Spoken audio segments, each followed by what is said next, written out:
Good morning, respected sir, and all my dear friends. First of all, I am very thankful to our department for providing such a nice platform for the assignment number 4 of the IWD subject. This is the assignment number 4 of the IWD subject. My name is Aditya Mankar. The roll number is 28. First, we will go. Our topic name is unit operations and unit processes. First we go with the introduction. The various methods used in treating industrial wastewater are identical to those used in treating domestic sewage. However, the differences between the two modes of treatment arise because of a very high degree of variability in the quality of industrial waste compared to domestic sewage. This means that in industrial waste there are different pollutants than the domestic sewage. B. Large variation in the flow rates of industrial wastes. And third, the presence of hazardous and or toxic pollutants in some industrial wastes.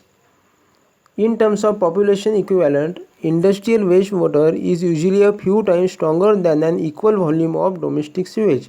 This means that industrial wastewater has the high degree or the high concentration of pollutants than the domestic sewage.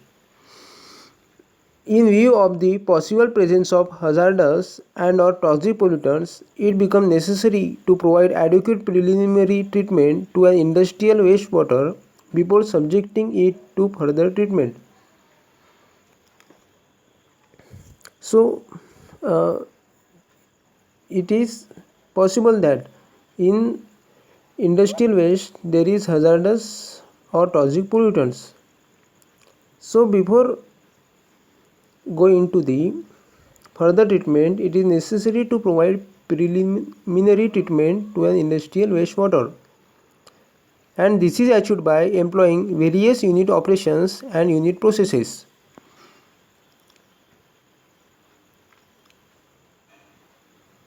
Unit operations. Unit operations are those in which physical forces are employed to purify wastewater. So in unit processes there are no chemicals used, only physical forces are employed.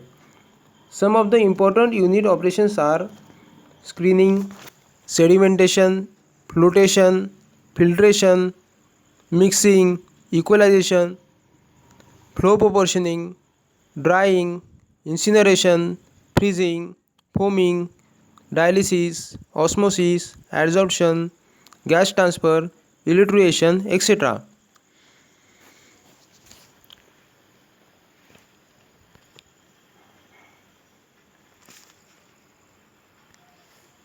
Unit processes.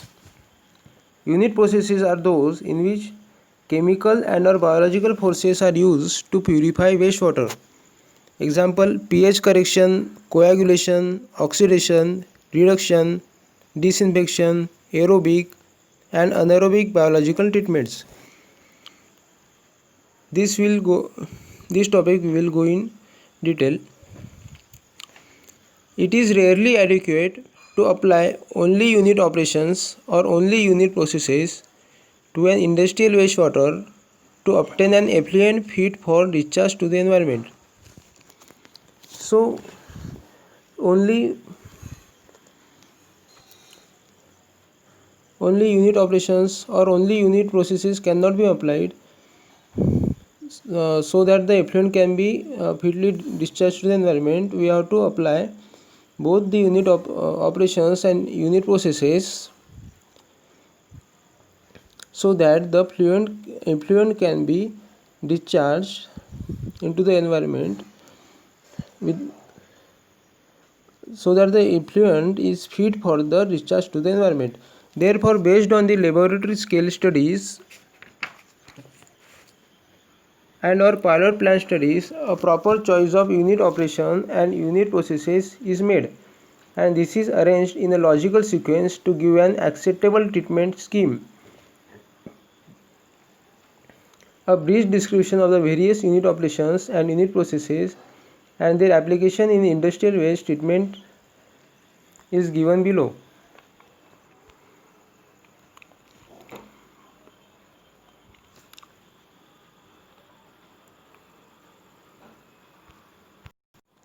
So first we will go with the wastewater treatment levels.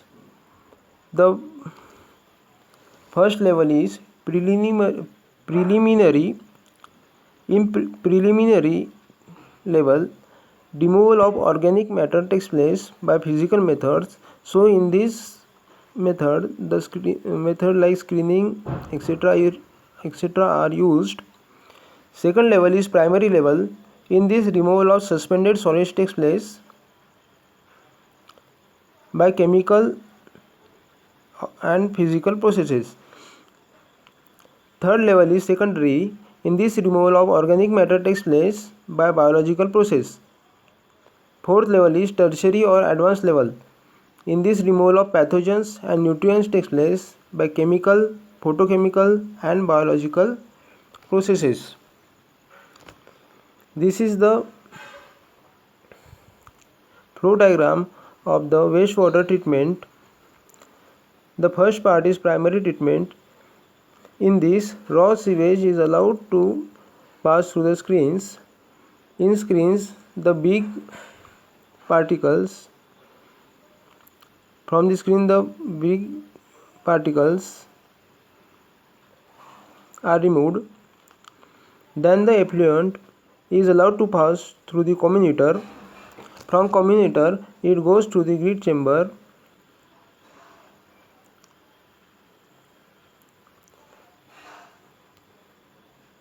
And from the grid chamber it goes to the primary clarifier. From the grid in the grid chamber, the sludge or the particles that are collected below are disposed of. So we can say that in the primary treatment most of the processes are unit operations, and in secondary treatment most of the processes are unit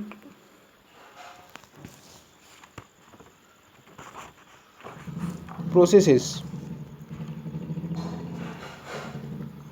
Screening, it comes under unit operations.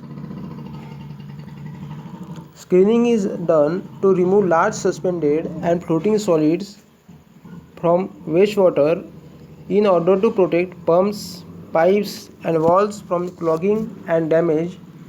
Example, rags and pieces of cloth from cotton textile wastes, fine fibers from wooden mills, spent tan bark from vegetable tanning process, leather trimmings from the leather processing houses, bark from the debarking machines in the pulp and paper mills, fruit peelings and fruit rinds from fruit canning and packing industry,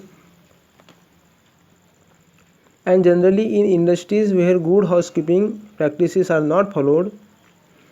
Microscreening may also be used for complete removal of suspended impurities so as to eliminate primary sedimentation. So if we have to eliminate the primary sedimentation, then we can also go for the microscreening.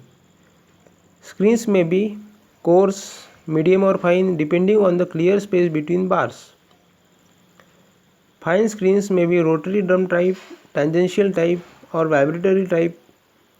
Screens are manually or mechanically cleaned.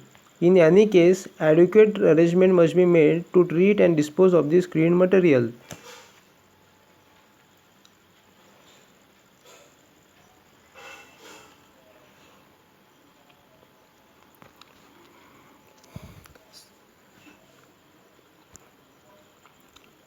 Next is sedimentation and flotation.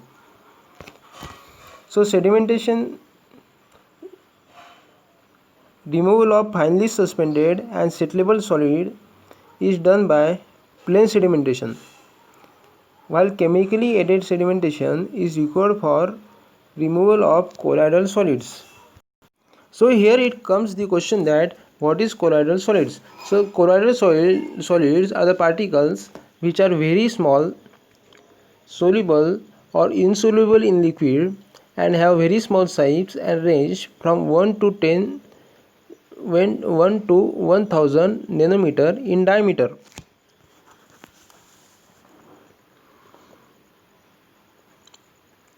So here in diagram we can see that the wastewater is allowed to enter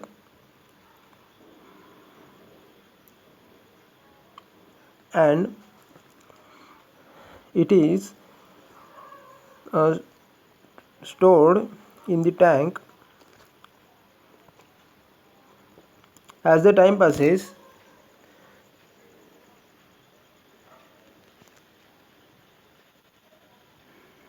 the particles which are suspended in the tank slowly settles at the bottom of the tank.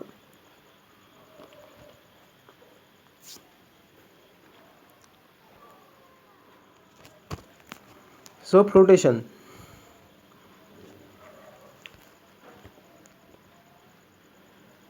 may be termed as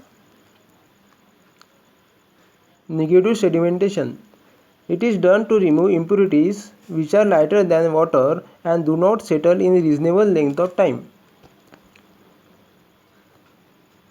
Like coagulants, in sedimentation, flotation may be done with or without the aid of flotation agents. So, flotation is used when the particles do not settle in less time, it takes more time. So, for that particles, the flotation is used. Industries employing sedimentation include almost all those producing high suspended organic and inorganic solids. While flotation is particularly useful in woolen mills, slaughterhouses, pulp and paper mills, oil refineries, and dairies. So, in woolen mills, slaughterhouses, pulp and paper mills, oil refineries, and dairies, the high suspended organic and inorganic solids are less. So, here the flotation is used. Both sedimentation and flotation help to reduce the solid load on the following treatment units. However, flotation is also used for the recovery of useful material from the wastewater streams. Following is the diagram of sedimentation tank, primary settling tank. In this, the coagulant is added into the tank and the rotary plow is used to mix the coagulant with the wastewater so that the particles can clog together. So what are coagulants? Coagulants are substances which cause particles in a liquid to curdle and float together. So in wastewater, what happens that particles stay suspended rather than settling because they carry surface electrical charges that mutually repel each other. So particles carries the surface electrical charges which are same, so they repel each other. So coagulants are used to clot together to remove their charges and clot together with each other. Filtration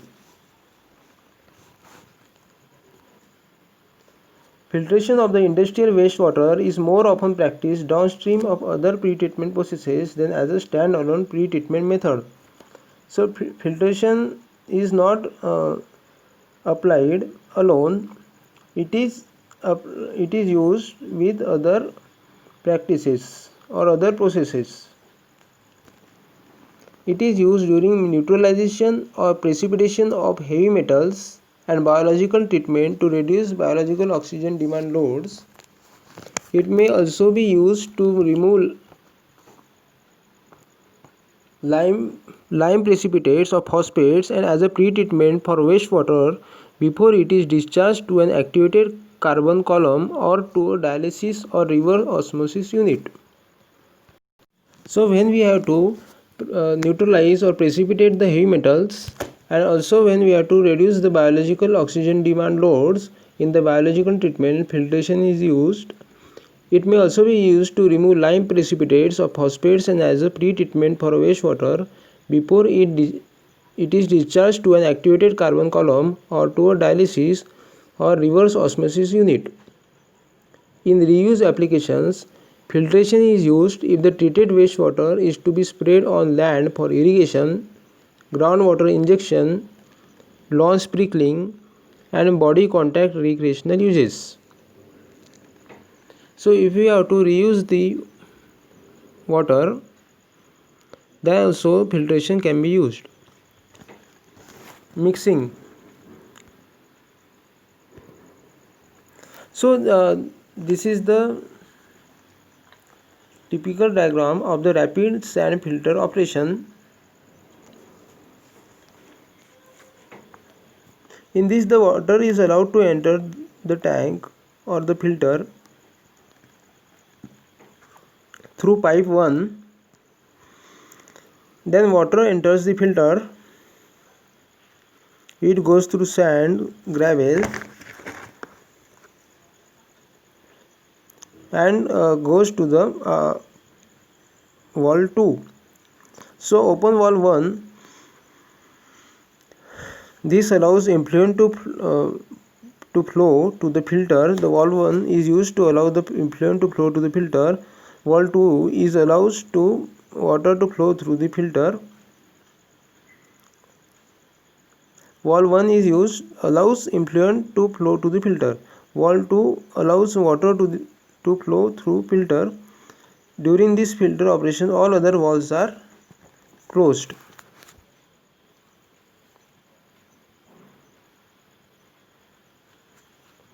Now comes the mixing. Mixing is an important unit operation in wastewater treatment. It is used for mixing of one substance with another. Example, chlorine or sodium hypochlorite with treated wastewater. Liquid suspension such as in the aeration tank of activated sludge process or sludge undergoing aerobic or anaerobic digestion. For flocculation of finely divided suspended solid with coagulants. So flocculation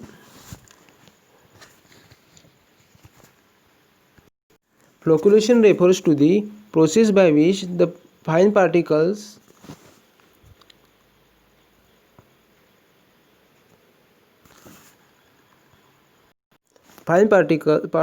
are caused to clump together into a mix.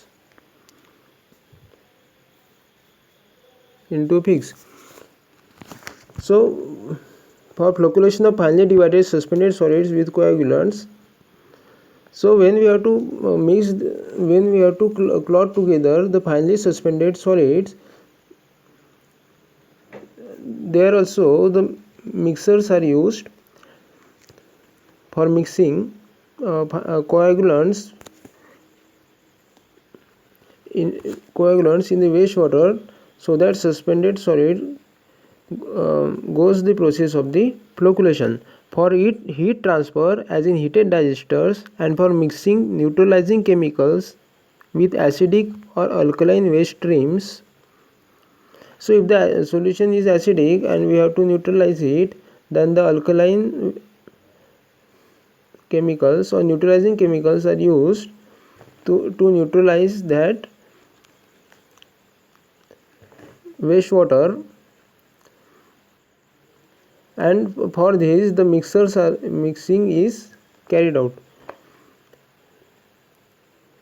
Continuous rapid mixing is achieved by providing baffles or hydraulic jumps in open channels, by fixing static mixers or venturi flumes in pipelines.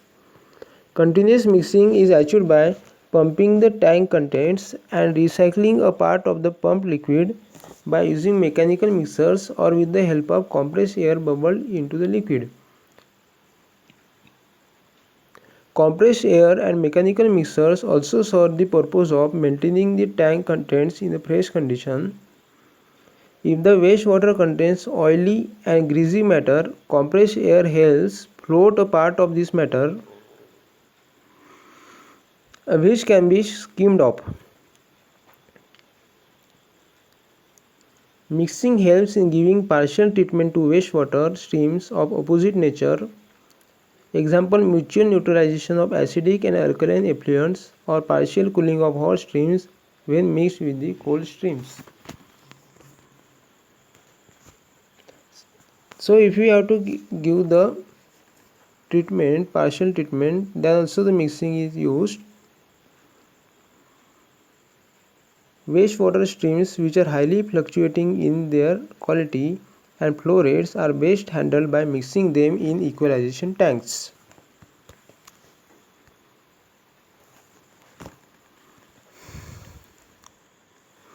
This is an example of the mechanical mixer with single blade. So coagulants are allowed to enter from one side, and the mechanical mixer is used to mix the coagulants in the wastewater so that the process of flocculation takes place and the particles get locked together, and then it can be removed easily. So equalization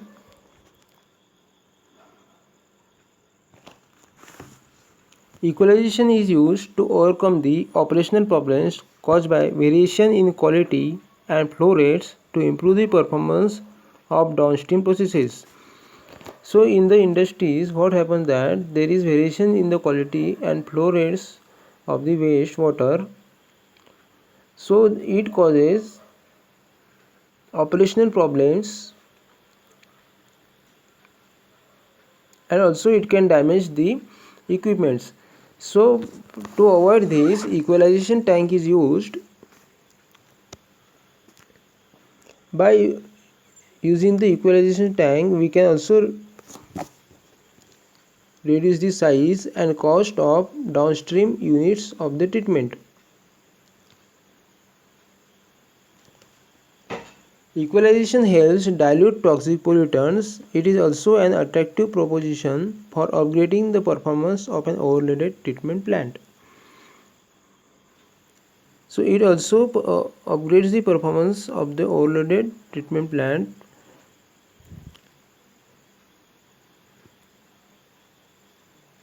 Equalization is the process of controlling hydraulic velocity or flow rate through a wastewater treatment system. The equalization of flow prevents short-term high volume of incoming called surges from forcing solids and organic materials out of the treatment process. The effluent to an industrial wastewater treatment varies in flow and concentration of pollutants because the discharges from the manufacturing and utility process are not constant. So therefore we have to provide the equalization tank. Equalization can be done inline or offline.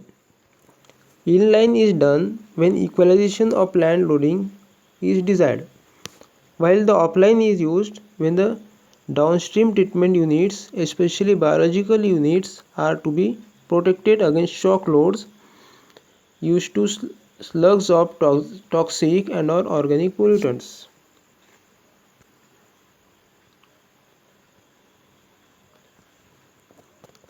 So this is the equalization tank. We can see the mixers in this tank. So these are the diagram of inline equalization basin and sideline equalization basin. As we have seen that inline equalization basin is provided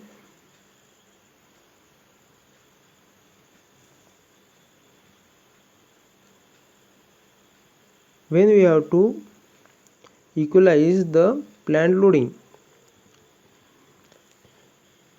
That means that if the plant has very much load and if we have to equalize it, so inline equalization basin is provided. Second, sideline equalization. So when biological units are to be protected against shock loads, then sideline equalization basin is provided. So in diagram we can see that raw wastewater enters the preliminary treatment. So in this tank the preliminary treatment takes place, then it is allowed to go to the equalization basin. In equalization basin,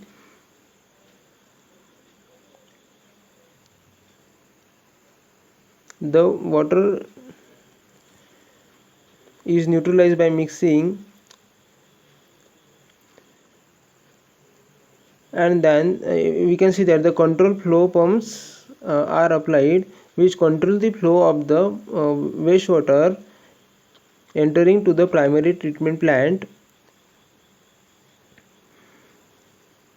So to reduce the loading to the primary treatment plant, inline equalization basin is provided. We can see that in sideline equalization basin, the equalization tank is provided at the side.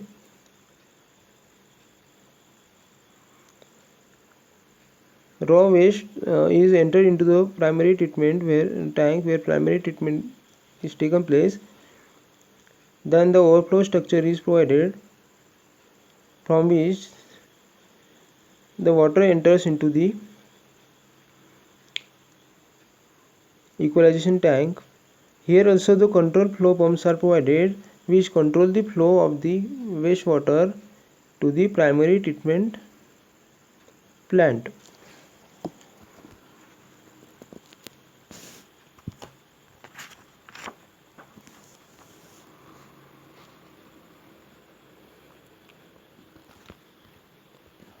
An essential requirement of equalization basin is adequate mixing of the basin contents.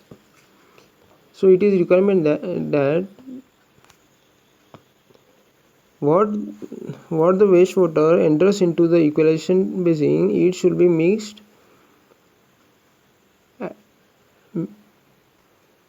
adequately. The basin contents that the equalization tank carries, that it should be mixed adequately. This ensures a more or less uniform quality of the outflow, minimizes chances of disposition of solids in the basin, and helps keep the wastewater fresh. Flow proportioning. Flow proportioning is not strictly speaking a unit operation, but can be used in conjunction with the equalization. This means that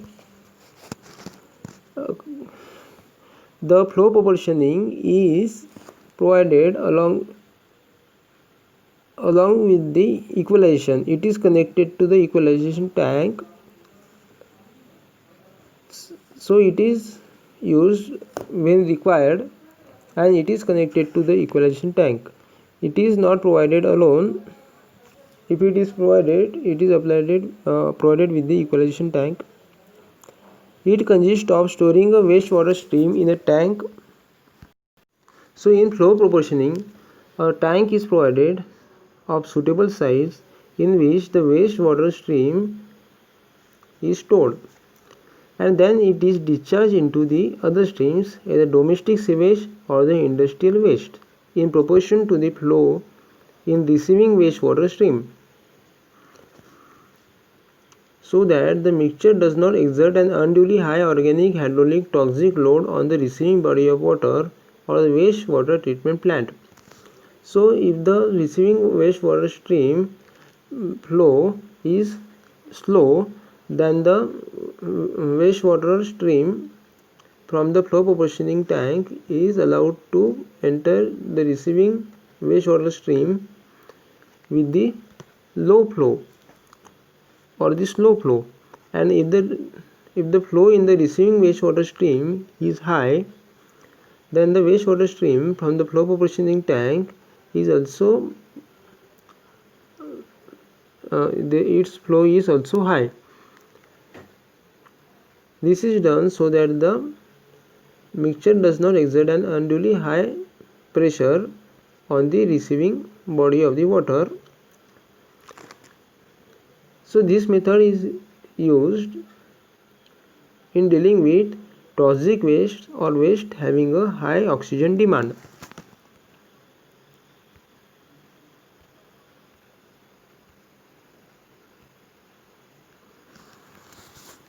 Next comes the drying. Drying and incineration are almost exclusively used for handling wastewater sludges generated during the various treatment process.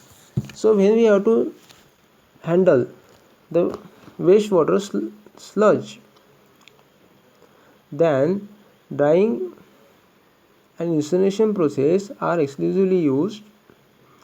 Drying is done to get rid of a large fraction of the moisture entered within the sludge solids and to reduce its volume. So when we do the drying, most part of the sludge solids having the water. So when we do the drying, it gets evaporates, and when the water gets evaporates, the volume of the sludge also get reduces. So how it is done? So drying is done by spreading the sludge. This is done by spreading the sludge in a layer ranging in thickness from 20 cm to 30 cm on sand drying beds. A part of this moisture evaporates and the rest percolates through the sand and gravel layers of the drying beds. This filtrate is recycled to the plant inlet. Sludge so dried can be removed from the beds when its moisture contents are reduced to between 50% and 55%. So when the sludge moisture is reduced to 50% to 55%, the sludge is removed from the beds and the new sludge is allowed in the beds. If the space for constructing the beds is inadequate, then mechanical means such as vacuum filtration, centrifugation, plate and frame presses or belt filters are employed.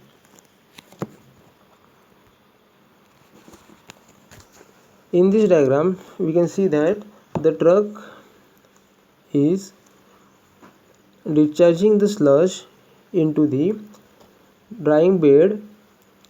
This drying bed's thickness is 20 cm to 30 cm. Now here we can see that it is the 80 cm.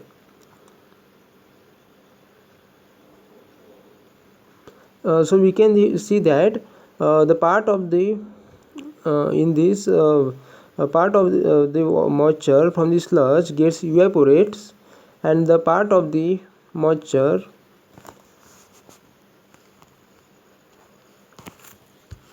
percolates through the sand and gravel layers of the drying beds.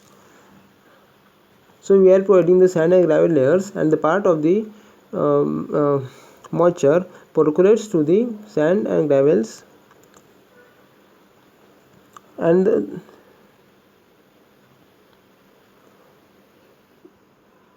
the liquid which percolates is also treated and it is recycled in the plant.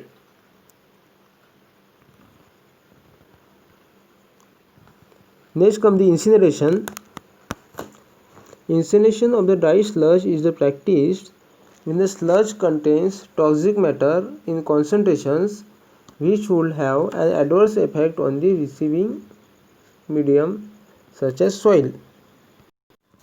So incineration of the dry sludge is practiced when the sludge contains toxic matter in concentration which would have an adverse effect on the receiving medium such as soil or the water.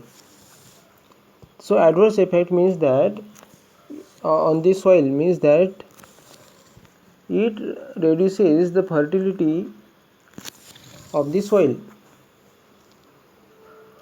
So such problems do not occur.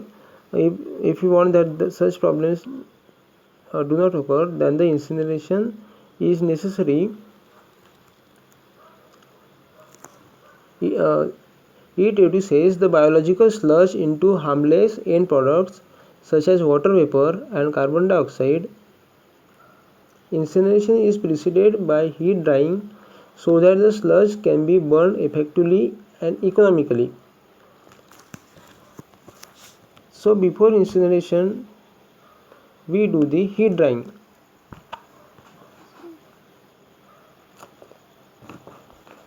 So that the moisture that is remains into the sludge, it also gets removed from the sludge so that we can do the incineration easily.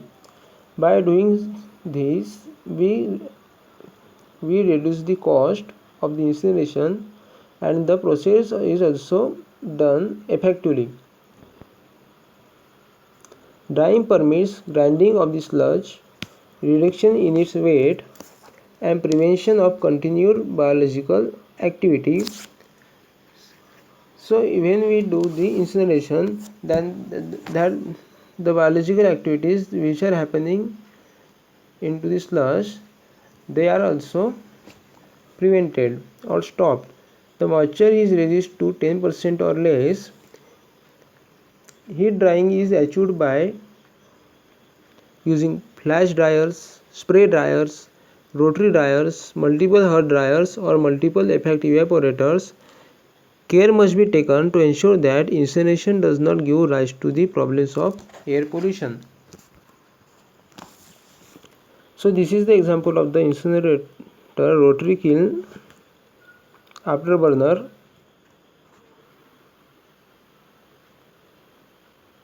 So here we can see that the sludge is burnt, and from this the Ca2 HCl gases, NOSO2 Cl2 gases are removed. The ash is collected at the bottom, freezing. When impure water such as industrial effluent is frozen, the ice crystals formed are essentially pure water. 3 steps are involved in the freezing process. First, heat is removed from the water to cool it to its freezing point. Freezing point means at the 0 degree Celsius. Second step is that additional heat is then removed by the vaporization of refrigerant such as butane in direct contact with the cool water.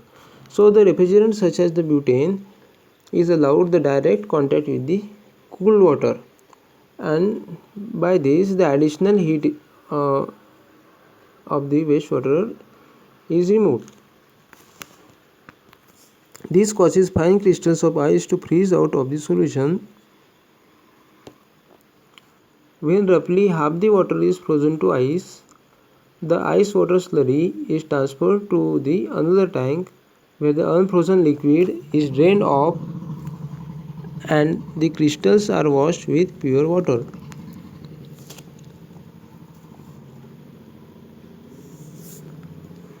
So when the half the water is frozen to ice, it is transferred to the other tank, and where the unfrozen liquid, the liquid which is not frozen, it is drained off,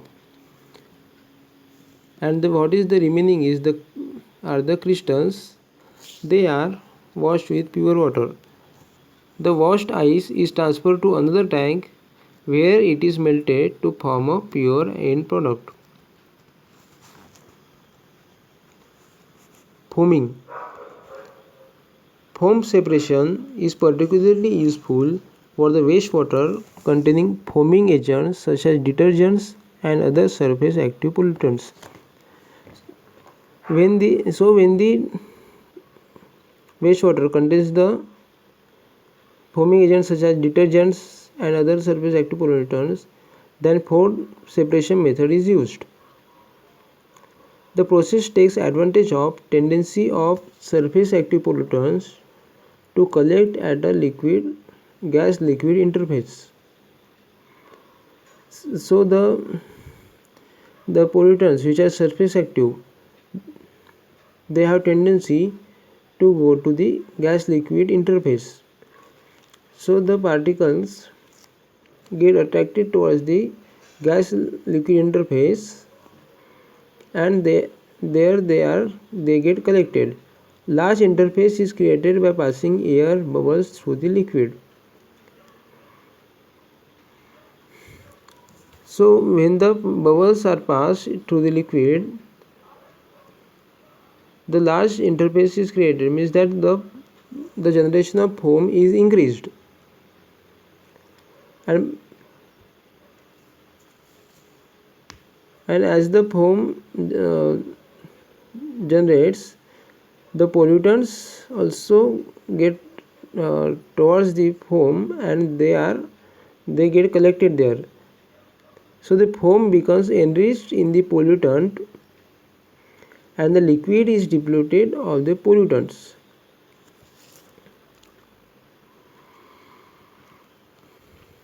So the pollutants which are there in the wastewater, they are trapped into the foam, they get collected in the foam, and the wastewater is depleted of the pollutants. So the wastewater contains now the less pollutants, and large number of the pollutants gets collected in the foam. The foam is subsequently collected and collapsed to produce a solute rich liquid product.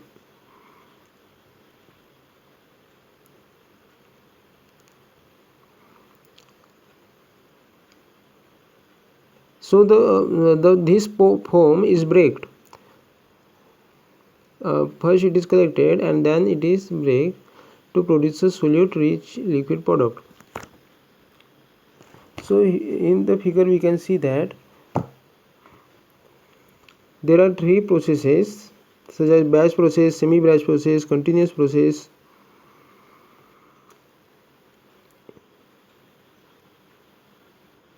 In three processes, the gas or the air is allowed to enter into the liquid, and by this process the foam generation takes place. Dialysis: when an electric potential is impressed across a cell containing mineralized water, cations migrate to the negative electrode and the anions migrate to the positive electrode. If the cation and anion permeable membranes are placed alternately between the electrodes, ions will concentrate in alternate compartments and become dilute in the intervening compartments. If the apparatus is arranged so that the concentrated and dilute streams flow continuously, large-scale demineralization of the water can be done.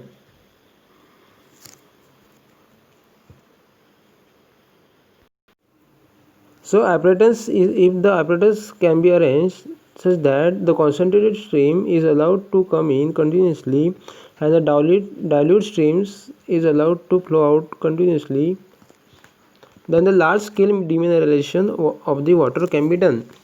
Only partial demineralization is possible by this method, as the phenomenon is specific to ions.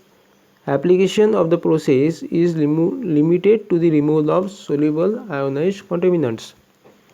So by this process only the contaminants which are ionized, they only can be removed.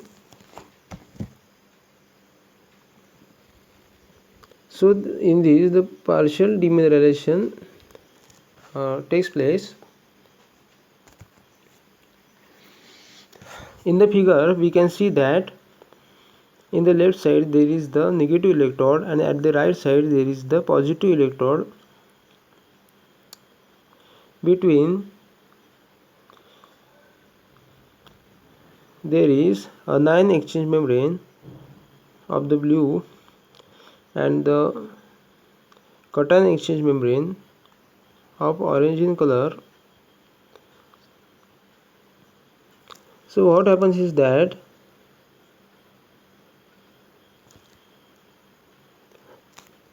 the cations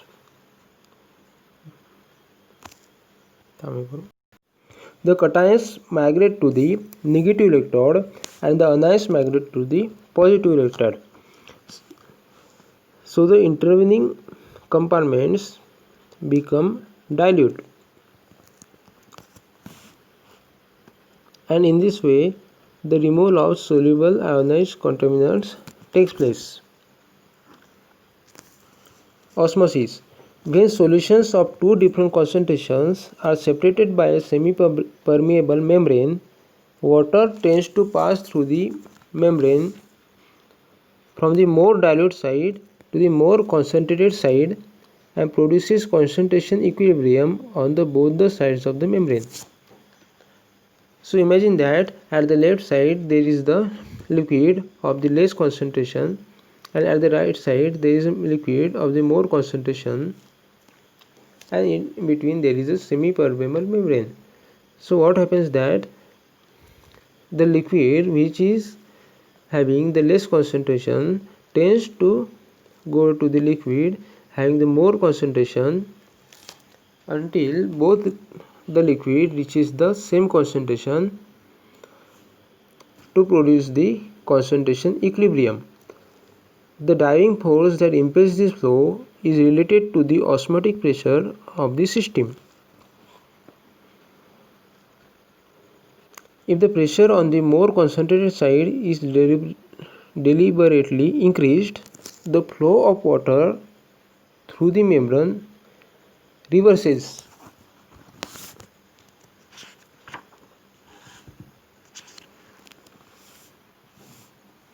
That is, water moves from the more concentrated compartment to the less concentrated compartment. This is reverse osmosis.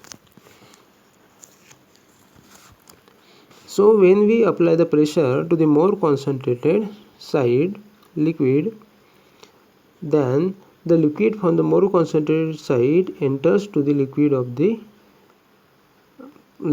high concentrated side enters into the liquid of the low concentrated side, and this is called as the reverse osmosis. This process can be used for the recovery of caustic soda from the spent caustic resulting from mercerizing of cloth in the cotton textile industries. Adsorption. These all processes come under the unit operations. Adsorption, organic contaminants in wastewater which are resistant to biodegradation and are present in dissolved state are suitably removed by the process of adsorption. So the contaminants which are organic which are resistant to biodegradation, so they do not biodegrade and also they are present in the dissolved state. So if we have to remove such particles,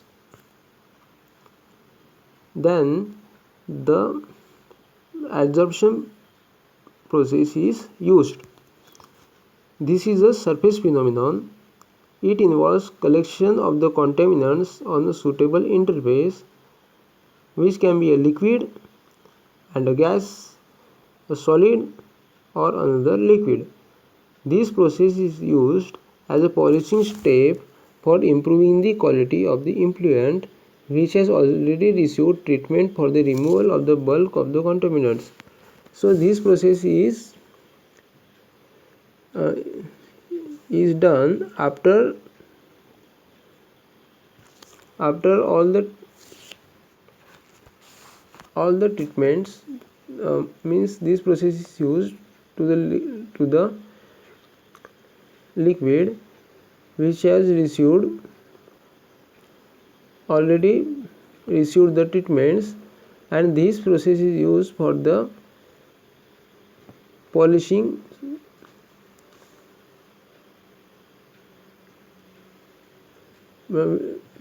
step. Adsorption occurs in the activated sludge process when the dissolved and colloidal organic matter, which acts as a substrate for microorganisms, concentrate at the biomass water interface. So here comes the question that what is the substrate? The substrates are the material from which an organism obtains its nourishment. So adsorption occurs in the activated sludge process when the dissolved and colloidal organic matter, which acts as a substrate for the microorganisms, concentrates at the biomass water interface. So when the organic matters get collected at the biomass water interface, then this adsorption takes place, and these microorganisms feed on these organic matters. In the treatment of dye-bearing textile wastes, powdered activated carbon is used to adsorb the difficult to degrade dye molecules on the carbon along with the microorganisms. The return sludge, which contains both the carbon and the adsorbed contaminants, is aerated in a separate tank.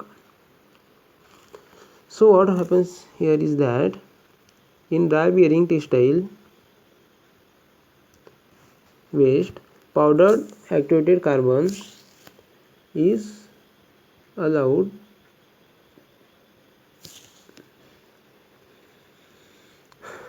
to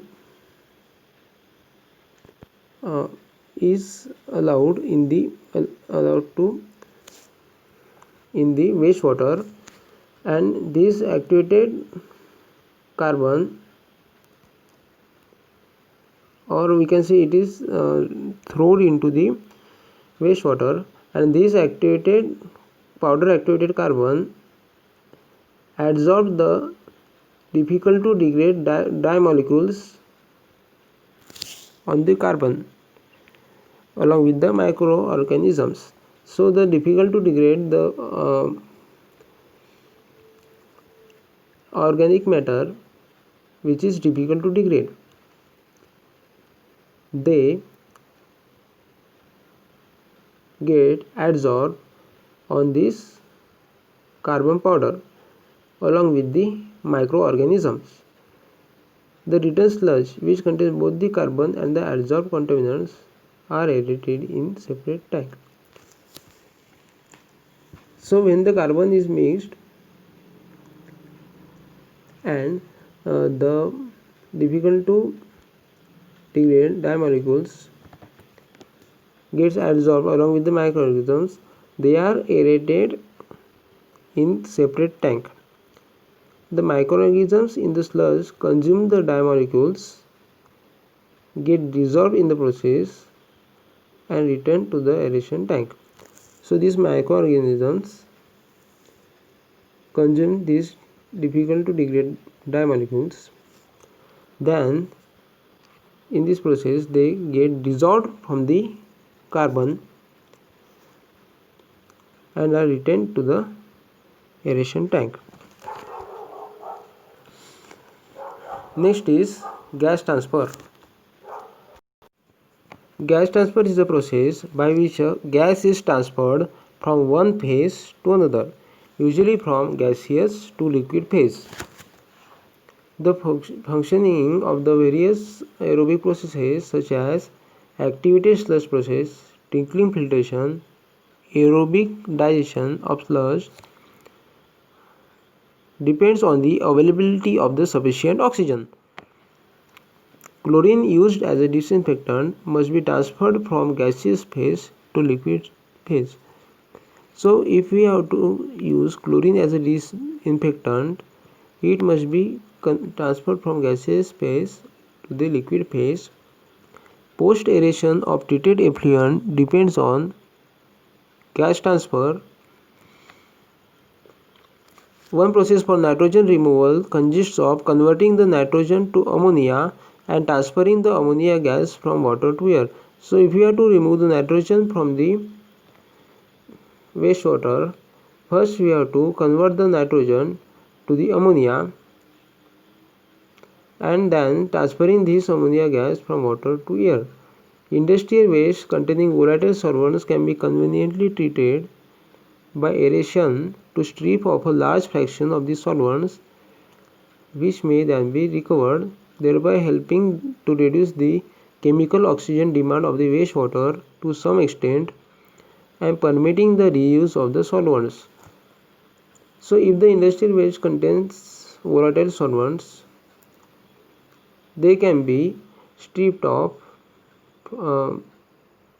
in the large fraction by the process by treating them by aeration, and they also get recovered, and it helps in reducing the chemical oxygen demand of the wastewater.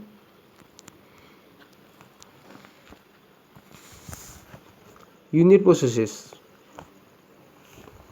pH correction. pH correction is an almost universally used unit process required to render a wastewater stream fit for further treatment, in which pH value plays a vital role.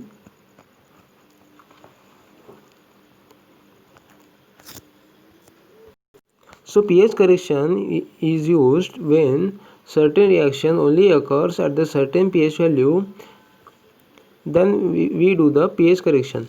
For example, ammonia removal, biological treatment, nitrification and denitrification, disinfection with chlorine, phosphorus removal and coagulation. Chemicals commonly used are sulfuric acid, hydrochloric acid, nitric acid, phosphoric acid. So these acids are used to make the solution or the wastewater more acidic. Lime, sodium hydroxide, sodium carbonate, sodium bicarbonate, ammonium hydroxide, etc. So if the wastewater is acidic in nature and we have to neutralize it or to convert it into the alkaline nature, then we use this type of chemicals such as lime, sodium hydroxide, sodium carbonate, sodium bicarbonate, ammonium hydroxide, etc. This step in treatment requires adequate mixing between the waste stream and neutralizing chemical. As an equalization tank is provided with mixing arrangement, pH correction can be conveniently combined with the equalization. So pH correction can also be done in the equalization tank as the equalization tank is provided with the mixing arrangement. So there the mixing of the chemicals with the wastewater can take place and the pH correction can be done. Care should be taken to check whether the pH correction results in increasing the suspended solid in the wastewater, because some solids which are in solution at low pH may precipitate out due to increase in pH. It is advisable to conduct laboratory scale studies in order to choose the right type of neutralizing chemical and its optimum dose, as this has a direct bearing on the operational cost of the treatment. Coagulation. Coagulation is used to aid the removal of suspended solids from wastewater by sedimentation. So here comes the question that what are the coagulants? The coagulants are the substance which cause particles in a liquid to curdle and clot together. So in the liquid, what happens that particles stay suspended in water rather than settling, because they carry surface electrical charges that mutually repel each other. So particles have the surface electrical charges, and due to this they repel each other and do not settle in the tank. So so that the particles can settle into the tank, the coagulants are used. The coagulants used for this purpose include alum, ferric chloride, ferrous sulfate, ferric sulfate, lime, etc.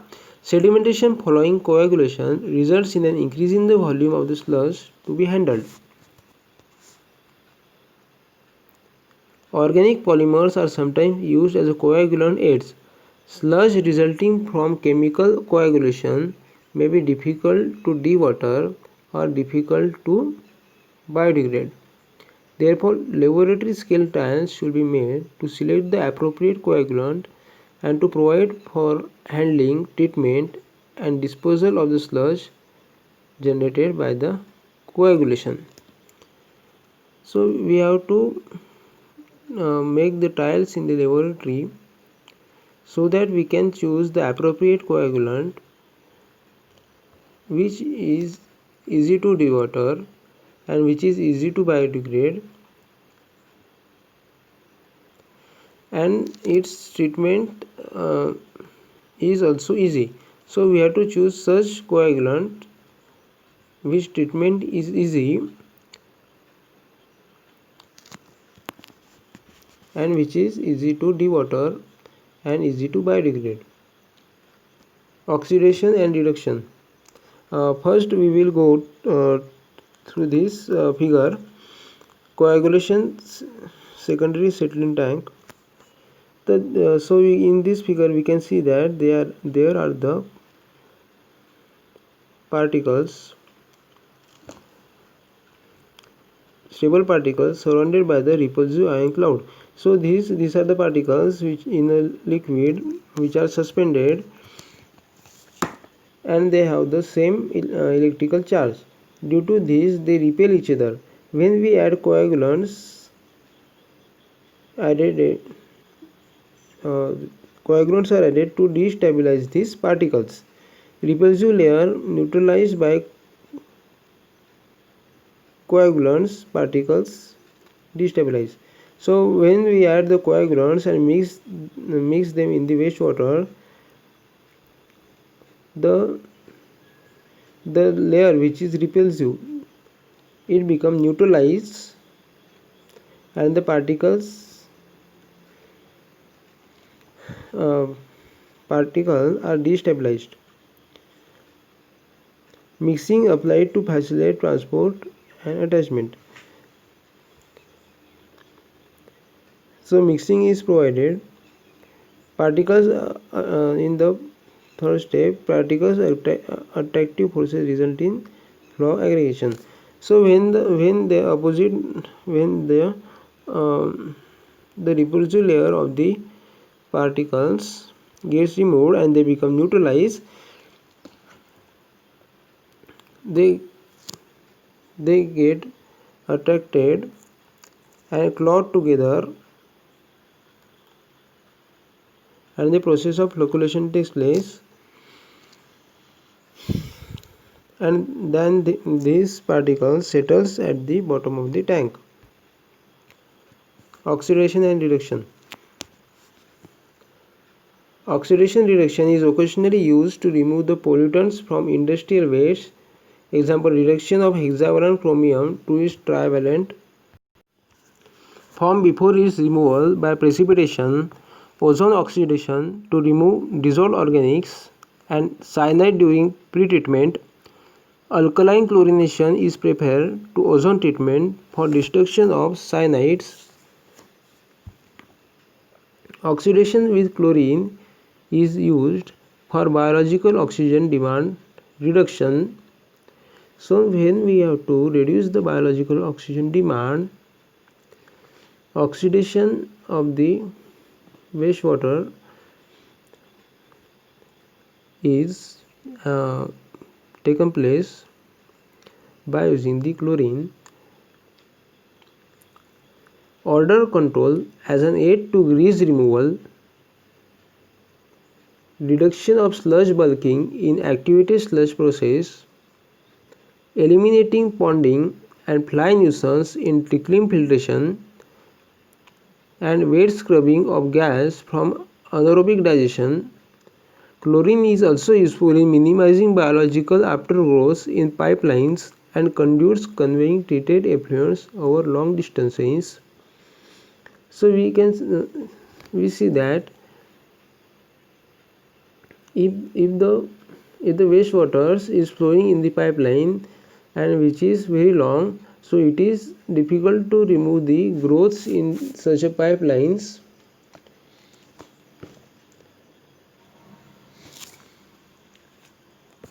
So the chlorine is useful for minimizing these aftergrowths, and if such type of aftergrowths,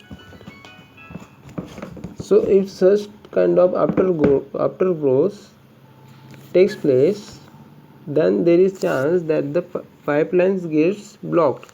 So to minimize this aftergrowth, chlorine is useful and conduits conveying treated effluents over long distances. If biologically treated sewage or industrial waste is to be subjected to tertiary treatment with a view to recycle it, chlorine plays a vital role in keeping down biological growth in tertiary treatment units as well as in the recycle system. So after the tertiary treatment, we have planned to reuse this treated sewage.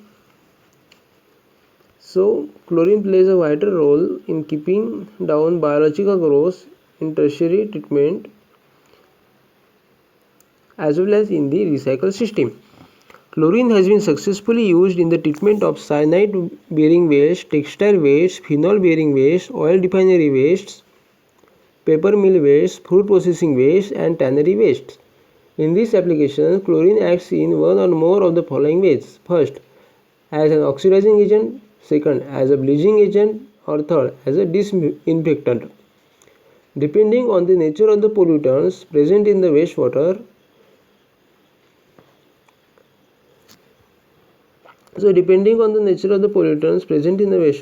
chlorine acts in this way, such as it is also acts as an oxidizing agent, as a bleaching agent, and as a disinfectant. As industrial wastes are highly variable in their quality, it is necessary to determine the proper dose of oxidizing agents by conducting laboratory scale studies. By doing the proper laboratory scale studies, we have to determine the necessary quantity of the dose of the oxidizing agents, so that the process can treat the water effectively. Aerobic and anaerobic processes.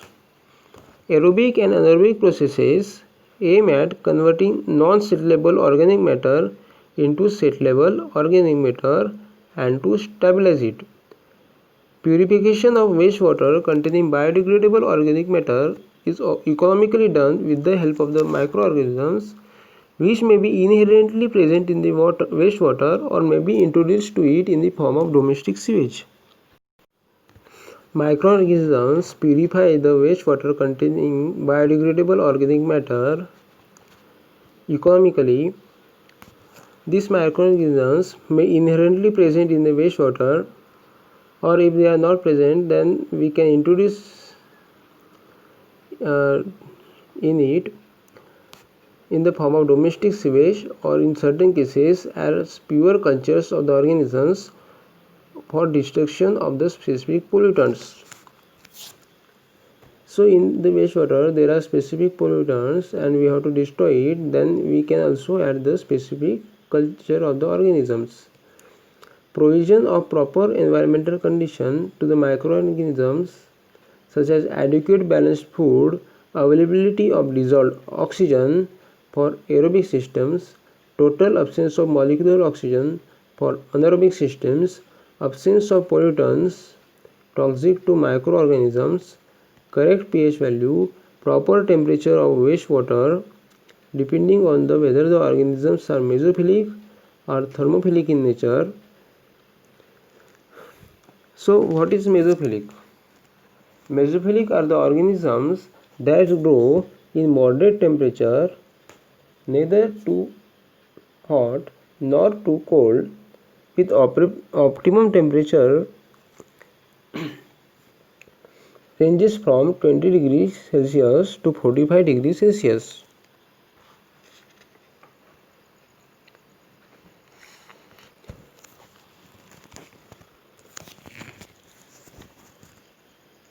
So it's thermophilic. Thermophilic are organisms that thrive at relatively high temperature between 41 degrees Celsius to 122 degrees Celsius.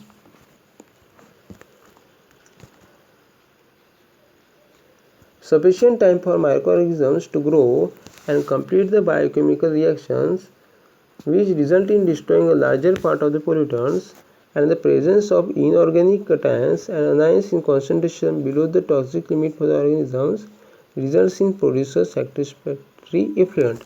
So if we have to produce the satisfactory effluent, these provisions should be provided to the microorganisms. So the microorganisms should get the adequate balanced food. If the system is aerobic, then they should get the dissolved oxygen. If the process is anaerobic, then the oxygen should be absent in the wastewater. Absence of pollutants toxic to microorganisms. So we have to remove the pollutants which are toxic to microorganisms so as to produce the satisfactory effluent.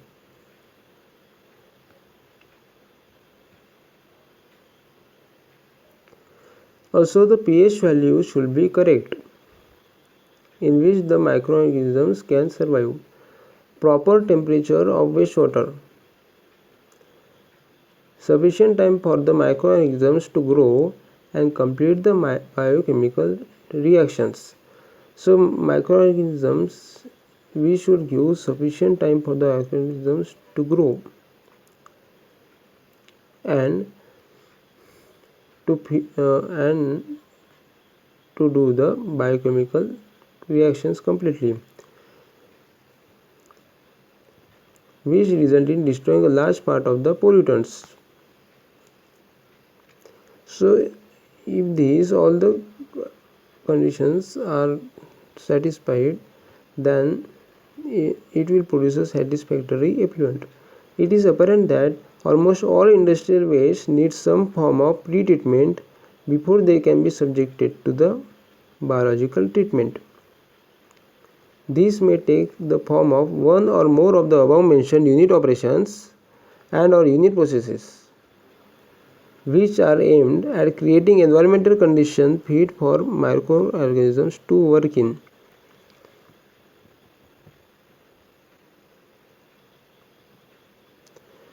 So, if we have to subject the wastewater to the biological treatment, it is necessary that the industrial wastewater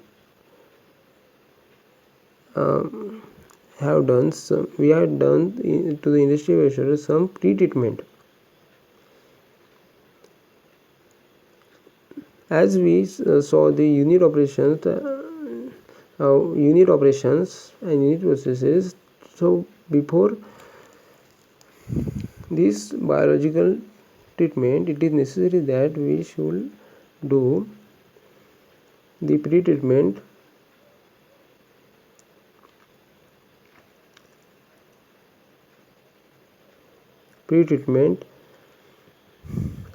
which are aimed at creating environmental conditions fit for the microorganisms to work in. Microorganisms require carbon, nitrogen, phosphorus and other elements in proper amounts so that their metabolic activities are not hindered. Example, the carbon nitrogen phosphorus ratio should be in the range 100:5:1 to 100:20:1 for aerobic treatment. Anaerobic organisms, being inherently slow acting, require much less nitrogen and phosphorus compared with the aerobic organisms. So anaerobic organisms, they are inherently slow acting, so they require the nitrogen phosphorus much less.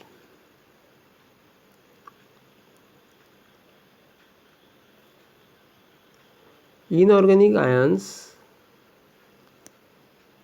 required by most organisms which act as the micronutrients are given in the table 3.1. In the table 3.1, inorganic ions necessary for most organisms are given. So sodium oxide for plants, potassium, calcium, phosphate, chloride, bicarbonate, these are the inorganic ions which are required in substantial quantities to the microorganisms. Iron, copper, manganese, boron required by plants and certain protists, molybdenum required by plants, certain protists and animals. Protists include algae, protozoa and fungi. Vanadium required by certain protists and animals. Cobalt required by certain plants, animals and protists. Iodine required by certain animals. Selenium required by certain animals. These ions are required by the microorganisms in trace quantities. Dissolved oxygen is essential for truly aerobic organisms to survive. Each desirable concentration ranges between 1 to 2 mg per liter in the activated sludge process, trickling filter process and aerated lagoons. It is maintained by mechanical or pneumatic aeration in activated sludge process and aerated lagoons. Adequate ventilation and limiting the depth of media to about 2 meters in trickling filters using stone media, along with uniform distribution of the wastewater over the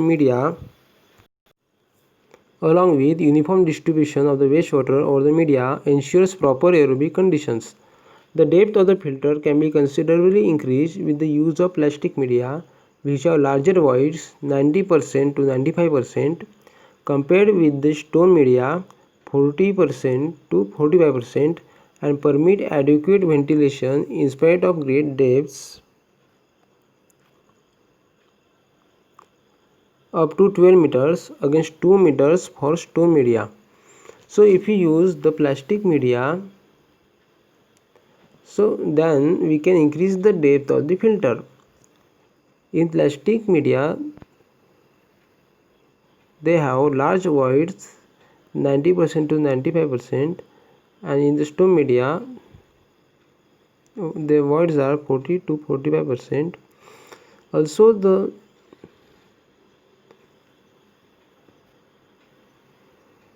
in the plastic media we can provide the great depths up to the 12 meters, and in stone media we can permit only 2 meters depth. Oxygen is supplied in large quantities during daytime by the algal activity in waste stabilization ponds. Some organisms use oxygen available from nitrates in waste waters.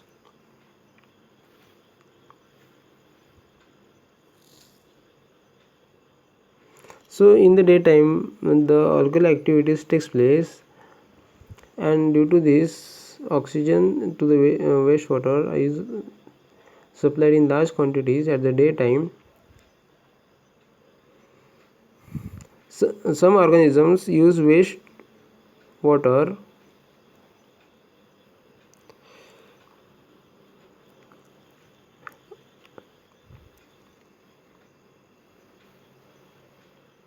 Some organisms use oxygen available from nitrites in wastewaters. These are anoxic organisms and are useful in the process of denitrification. Anoxic organisms are the organisms which live both in the anaerobic condition and anaerobic conditions. Anaerobic organisms cannot tolerate even a small concentration of the oxygen. Great care must therefore be taken when they are employed in the treatment to see that molecular oxygen has no access to the anaerobic biomass. So the anaerobic organisms, even if they come in the small contact with the oxygen, they cannot bear it. So we should take great care so no excess of the oxygen takes place to the anaerobic biomass. Toxic and inhibitory concentrations of the organic and inorganic pollutants are frequently observed in the industrial wastes.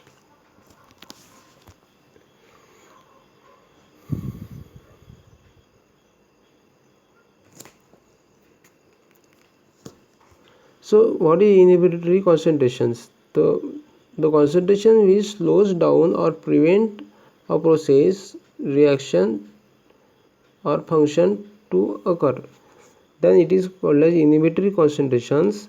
So in industrial waste we can frequently see the concentration of the organic and inorganic pollutants, toxic or inhibitory. This can either slow down the biological process of treatment or stop it altogether if present in large concentration. If the organic or inorganic pollutants which are toxic and inhibitory in nature are in large concentration, they will slow the biological process or stop it altogether if they are in the large concentration. Microorganisms adapt themselves to the presence of these pollutants to some extent. So microorganisms adapt themselves means that they modify according to the changing circumstances. They make something suitable, so they make themselves suitable for the new environment to some extent. A list of some of these substances along with their threshold concentration is given in table 3.2. In the table and in the table 3.3, the list of common inhibitors of anaerobic digestion is given. So this is the table 3.2. In these threshold values for aerobic biological treatment are given.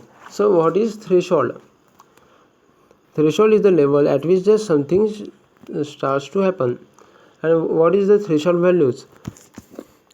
Threshold value is a point beyond which there is a change in the manner a program executes. Invariably error above this value. So in this table it is given pH value. Threshold for biological treatment is between 6.5 to 8.5. So if pH goes beyond 8.5, it increases. If it increases than the 8.5, then it will have adverse effect on the microorganisms, and the reaction will slow down.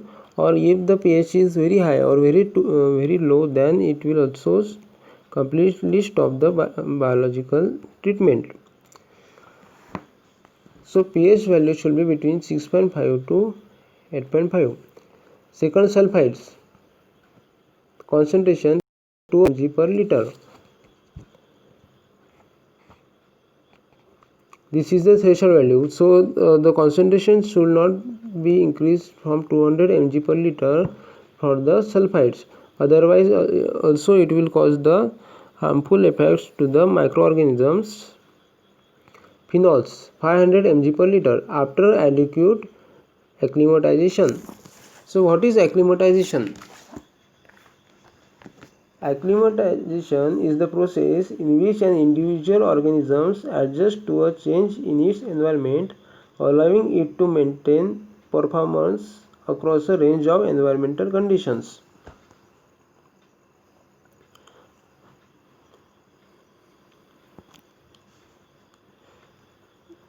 So after acclimatizing, that is get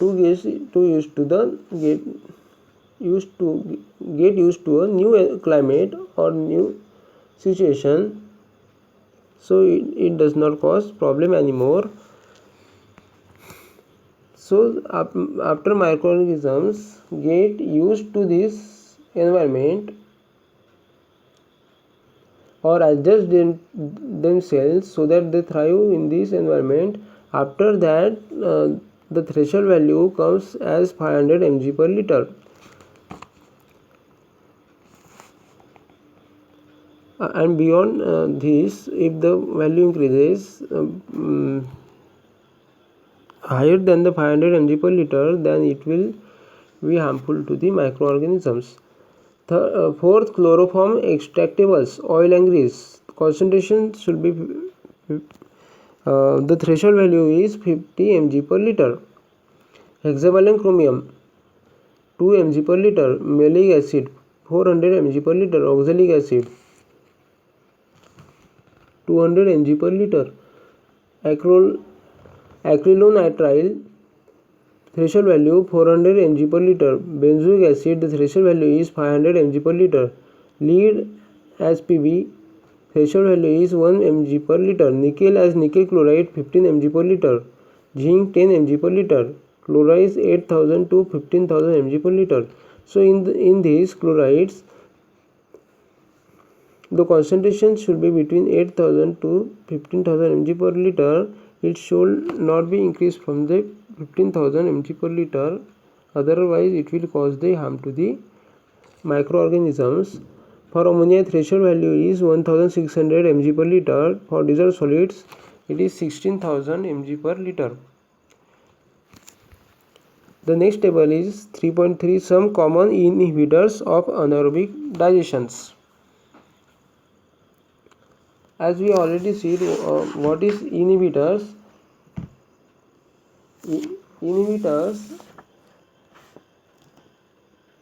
Inhibitor is the concentration at which the process slow down, or it prevents the process, reaction, or the function.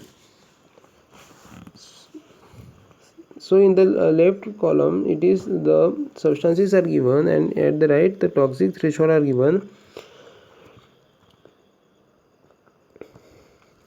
Anionic detergents, toxic threshold is 900 mg per liter.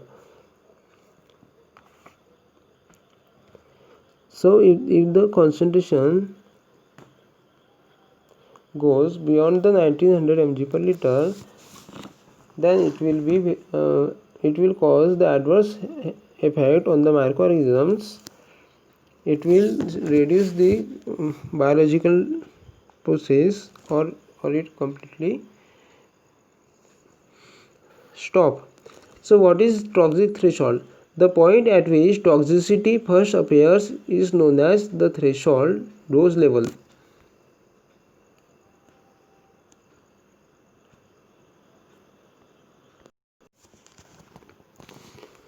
So what is toxic threshold? Concentration of substance above which toxicity or the adverse effects can occur, and below which adverse health effects are unlikely.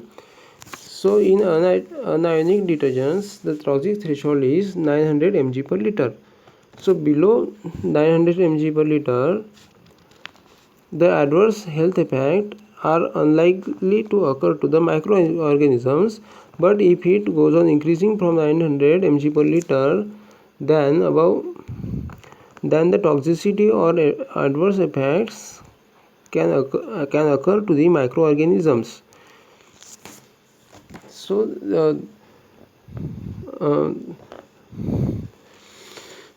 methylene chloride CH2Cl2 toxic threshold is 100. So at the 100 mg per liter, the we can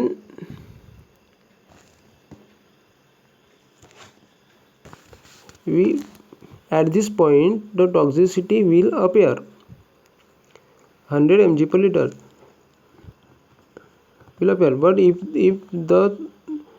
the value is increased from 100 mg per liter, then the adverse effect can occur to the microorganisms. Chloroform CHCl3 0.52, toxic threshold is 0.5 to 1.0. Similarly, when the chloroform's concentration is from 0.5 to 1.0 mg per liter, at this it will show toxicity.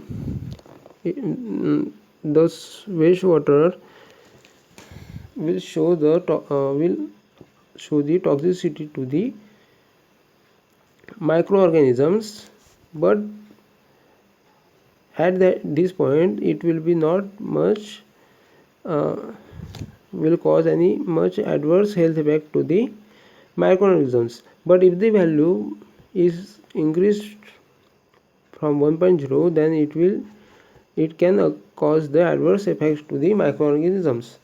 Carbon tetrachloride Cl4 2.0 to 10.0. 111 trichloroethane. The threshold value, toxic threshold value is 2.25. 112 trichloro 112 trifluoroethane about 10. Monochlorobenzene toxic threshold is 900 mg per liter. Orthodichlorobenzene toxic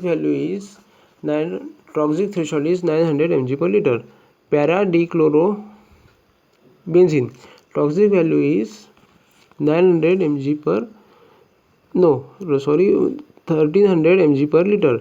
Pentachlorophenol toxic threshold is 1 to 2 mg per liter. Cyanide toxic threshold is 3 to 30 mg per liter. For zinc, toxic threshold is 590 mg per liter. For nickel, toxic threshold is 530 mg per liter. For lead, toxic threshold is 1800 mg per liter. For cadmium, toxic threshold is 1000 mg per liter.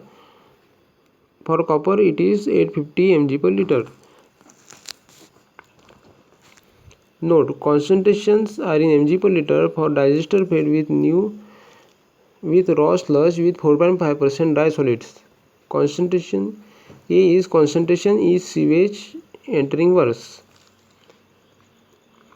B. Initially very toxic, but bacteria acclimatize with time. C. Toxicity can be controlled by precipitation as non-toxic sulfide salts.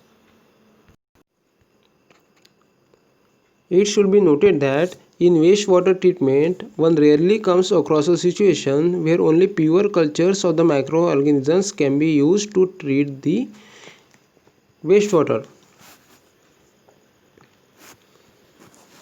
This is mainly because wastewater contains a large variety of organic and inorganic pollutants, which microorganisms can use as a substrate. So in wastewater, it is unlikely that only one type of the inorganic or organic matters are present. In wastewater, generally in wastewater there are the various types of the large variety of the organic and inorganic pollutants. So to consume these organic and inorganic pollutants, the microorganisms, only one pure culture of the microorganism is not sufficient. So in wastewater also there should be a variety of the microorganisms which can use these organic and inorganic pollutants as a substrate. As a result, biological treatment takes place in the presence of a variety of the microorganisms, all acting on specific substrates either simultaneously or sequentially. So these microorganisms will use these organic and inorganic matter as a substrate substrates, and they will act all together simultaneously or sequentially.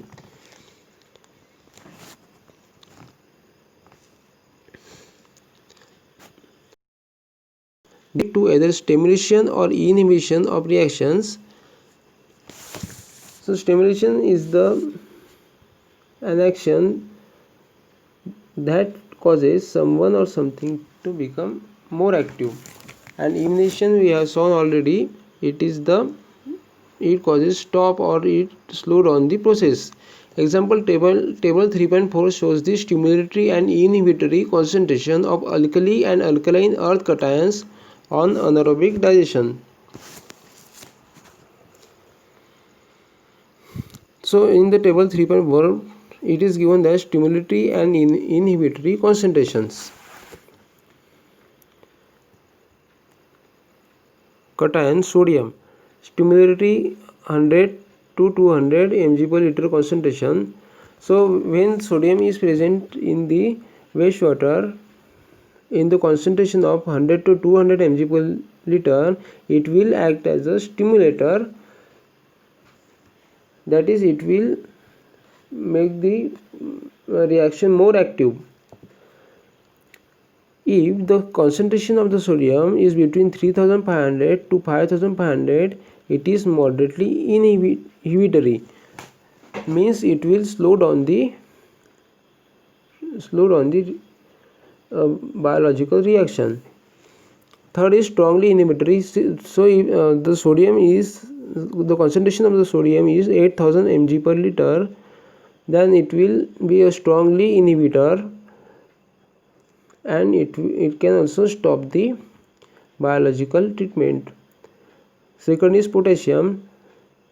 If its concentration is between 200 to 400 mg per liter, it will act as a stimulator, means it will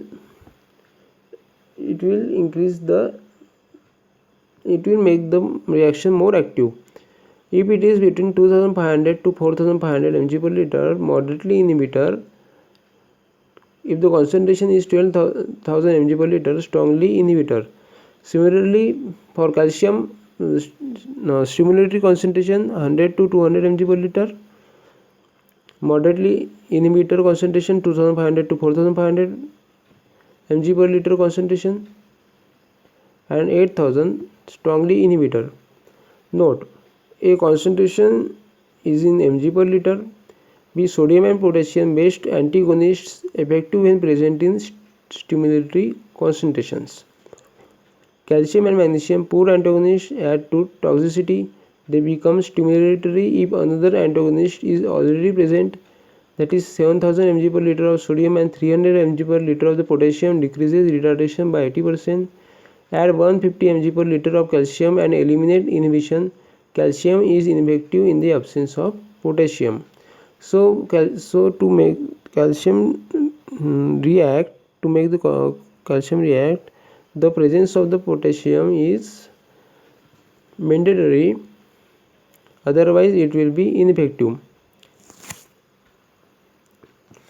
Conclusion.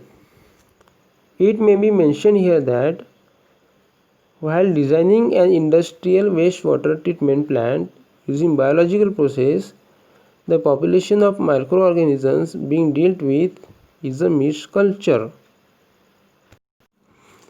So when we design the biological treatment plant of the wastewater, we should keep this in mind, that there is not only one type of microorganism that we are dealing with. There are variety of the microorganisms in this wastewater, and it is a misculture. They act on different constituents of the wastewater at different rates, depending on the number of factors such as environmental conditions, presence of inhibitory or toxic substances, nature of the pollutants and their degradability, stage of growth of the organisms, their doubling time, etc. So these microorganisms act on different constituents of the wastewater at different rates depending on the number of the factors given above. The slowest rate of the degradation determines the overall rate of the treatment.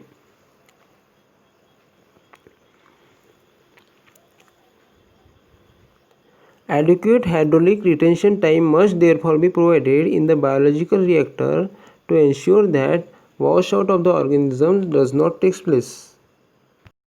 So what is hydraulic retention time? The hydraulic retention time is a measure of average length of time that a soluble compound remain in a tank or bioreactor. This precaution is necessary especially at the time of startup and commissioning of the plant. So at the startup and the commissioning of the plant, we should provide the adequate hydraulic retention time so that the microorganisms can adapt themselves to the new environment.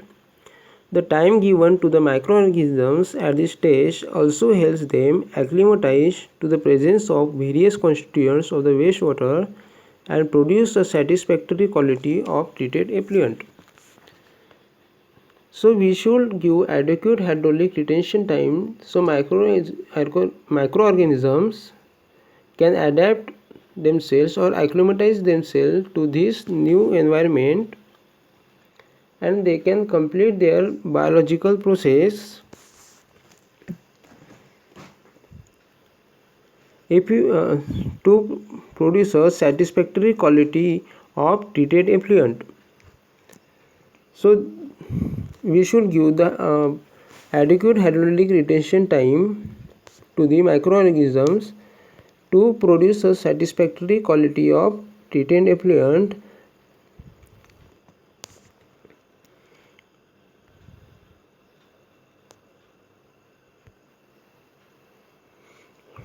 Thank you very much.